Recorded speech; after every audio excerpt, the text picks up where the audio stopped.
Gusto ka ba nga mamaayo sa imong sakit? Ang Ginoo gusto nga ikaw mamaayo sa imong mga sakit.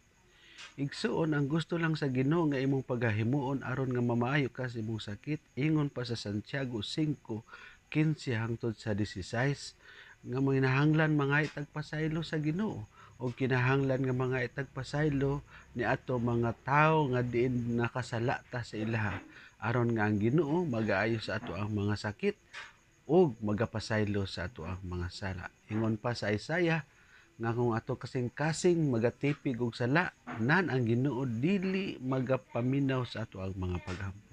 Karon igsuon tuguti ko nga sa pag-ampo sa imuha kung unsa man ang imong sakit karon, ang ngalan ni Ginoong Hesukristo mas gamhanan pa kung unsa man ang imong gibati karon. Tuguti ko sa pag-ampo uban niko sabay ko mga itagtabang sa Ginoo. Magaampo ta. Ginoong Dios ako nagaampo amahan bisan pa Ginoo katong tanan nga nag-antos sa ilang mga sakit amahan. Wa ko kabalo Ginoo kung unsa man ang ilang mga sakit sa ilang lawas apan ikaw labaw sa tanan Ginoo nakita nimo nasayod ka kung unsa man ang ilang mga sakit amahan tungod kay ikaw man ang tag-iya silang lawas apan karon Ginoo una sa tanan pasayloa sila amahan sa ilang mga sala nga din nahimo diya kanimo Ginoo. Lord, ako mapag-ampo Ginoo nga bisan pa Ginoo pinaagi sa ngalan ni Ginoong Hesukristo nga Nazaretnon ug sa gahom nga imong gihatag amahan akong gideklara ang kaayuhan, kumpletong kaayuhan aman ni atong tanan nga nag-antos nag-agwanta sa ilang sakit aman. Ayaw intawon silang pasagdi Ginoo maluoy intawon ka Ginoo.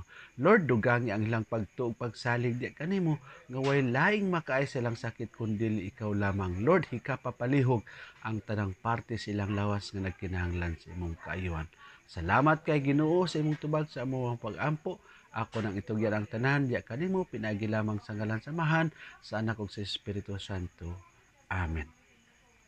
Igsuon kung na-bless ka nining ang atong mga pag-ampo karon, palihog sa pag-like, pag-share ug sa pag-subscribe igsuon aron pod makabalo i-share neto sa uban aron pod nga sila mamaayos sa ilang mga sakit. To God be all the glory.